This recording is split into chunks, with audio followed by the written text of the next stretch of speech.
एक बूढ़ी खातून ने आकर महर की बात काटते हुए कहा कि वो जिनज़ादा बहुत गलीज नापाक किस्म का है और वो तुम्हारे करीब आना चाहता है। तुम उससे डरती हो, इसलिए उस तुम्हारे डर का वो फायदा उठा रहा है। ऐसे खबीस और गलीज जिन जवान और खूबसूरत लड़कियों को तन्हा देखकर उनके पास आ जाते हैं। और तूबा, तुम जवान भी हो और खूबसूरत भी।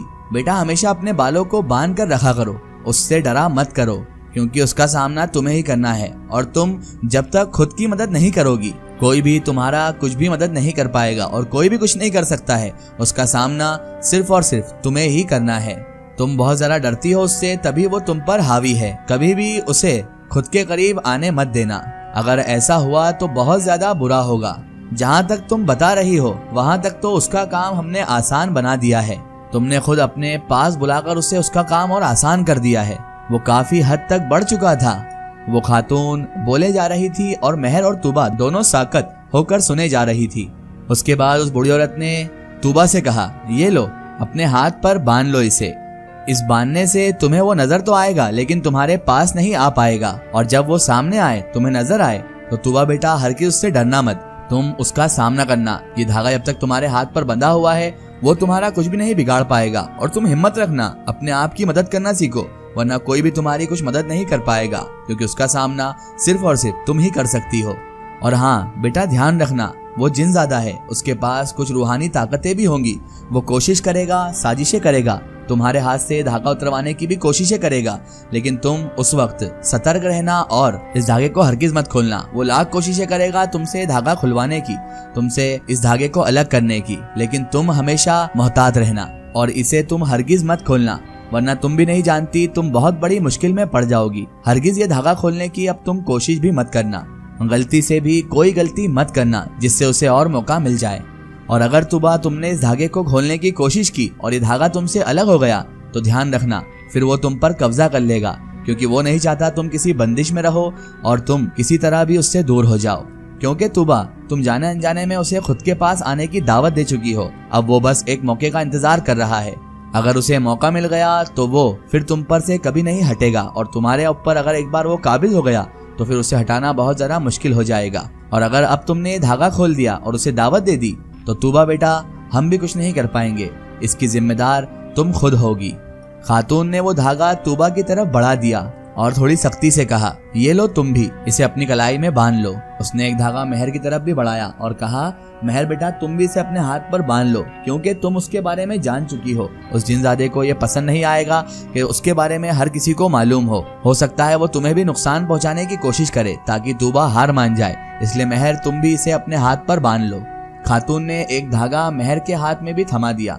महर और तूबा दोनों ने अपने अपनी कलाइयों पर उस धागे को बांध लिया। उसके बाद उस खातून ने कहा, देखो बेटा, अल्लाह ताला बहुत बड़ा है और अल्लाह ताला तुम दोनों की हिफाजत करेगा। खातून ने दुआ दी और तूबा और महर उस धागे को देखने लगी। लेकिन आप कौन हैं? तूबा के अल्फाज थे ये, और उसके अल्फाज उसके मुंह में ही रह गए।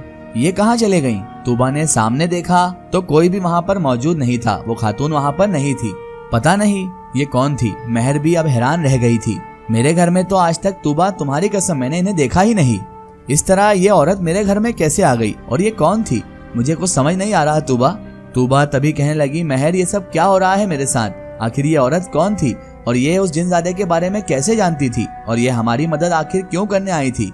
मुझे कुछ भी समझ नहीं आ रहा महर, आखिर ये सब मेरे साथ क्या हो रहा है? तूबा अब रो देने को थी, उसकी आंखें भीग चुकी थी। महर, तुम प्लीज मेरी मदद करो, ये सब क्या हो रहा है? मुझे कुछ समझ नहीं आ रहा, प्लीज बताओ आखिर ये सब क्या है? मुझे कुछ भी समझ में नहीं आ रहा है। तो महर ने उसे दिलासा देते हुए कहा, मेरी जान, तू परेशान मत हो, मैं हूं ना तेरे साथ। तुम तो इस धागे को बांध लो, जैसा वो खातून कहकर गई हम वैसा करते हैं, क्योंकि वही हमारे पास अब चारा बचा है।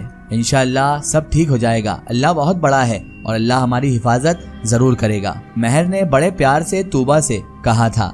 तूबा ने महर से उल्टा सवाल किया, महर, वो सब तो ठीक है, लेकिन क्या इसे बांधना ठीक होगा? तूने देखा ना, अभी वो औरत अचानक से पता नहीं कहाँ गायब हो गई। मुझे तो वो भी कोई दूसरी मखलूक लग रही है। मुझे कुछ भी समझ में नहीं आ रहा है कि कौन सही है कौन गलत, किस पे यकीन करूं किस पे ना करूं। तूबा बहुत ज्यादा घबरा गई थी और डर भी गई थी। तो महर ने उसे समझाया, देखो तूबा, दुनिया में अगर बुराई है तो अच्छाई भी मौजूद है। दुनिया में अगर बुरे लोग हैं ना तो अच्छे लोग भी मौजूद हैं, और इसी तरह उन रूहों में भी बुरी रूहें और अच्छी रूहें दोनों मौजूद होती हैं। ये हो ना हो अल्लाह ताला ने ही हमारी मदद की है तूबा, अपने अच्छे बंदों के जरिए। तुम बस अब ऐसा करो तूबा, इस तावीज को बांध लो और ज्यादा सवाल जवाब मत करो, ये हमारे लिए मदद ही थी।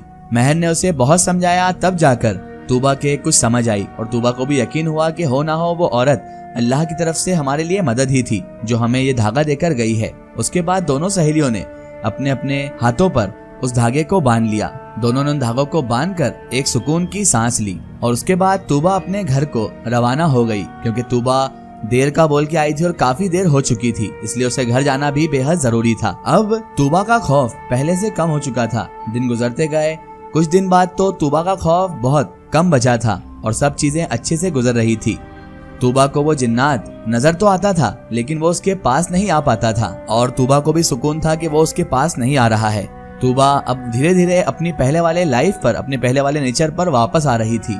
आहिस्ता आहिस्ता वो नॉर्मल होती जा रही थी। अब सब घर वाले और साथ साथ महर भी बहुत ज्यादा खुश थे कि तूबा पहले की तरह हंसमुख हो गई है, वापस बोलने चालने लगी है और अब वो चुपचाप या कहीं पर गुम नहीं रहती है। तूबा अब हंसने बोलने लगी थी और उसका बिहेवियर पहले जैसा होता जा रहा था, उसका नेचर बहुत अच्छा होता जा रहा था। तूबा का डर कम तो हो चुका था और वो नॉर्मल हो तो रही थी, लेकिन अभी भी उसका डर पूरी तरह से खत्म नहीं हुआ था। उसे अभी भी उस जिन्नात का डर बना रहता था।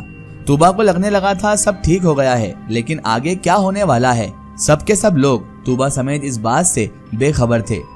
एक दिन तूबा और महर साथ बैठे हुए थे, तभी महर ने तूबा को मुखातिब करते हुए पूछा, तूबा फिर क्या सोचा है तूने? तूबा ने भी उसे मजाक में कहा, किस बारे में महर, किस बारे में क्या सोचा है? तो महर ने कहा, अरे बुद्धू, मैं तलहा के बारे में पूछ रही हूँ, क्या सोचा है तूने तलहा के बारे में? तो महर ने तो लापरवाही से कह दिया, कुछ भी नहीं सोचा मैंने तो उनके बारे में। और महर ने सर झुका लिया। तभी महर ने पूछा, क्या तुम्हें अभी भी डर है उस बात का? तूबा ने कहा, नहीं।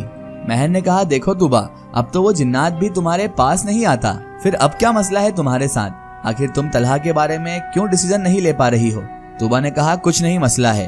अभी ये दोनों बातें ही कर रहे थे कि अचानक तलहा की एंट्री वहां पर होती है और वो आते ही कहता है, तूबा मैं तुमसे कुछ बात करना चाहता हूँ। मुझे कुछ काम है। तूबा मैं आई थोड़ी देर में। महर ने जाते हुए तूबा को आंख मारी और वहां से चली गई। तभी तलहा शिकवे वाले अंदाज में बोला, देखो तूबा, तुमने मेरी बात का अब तक जवाब नहीं दिया है।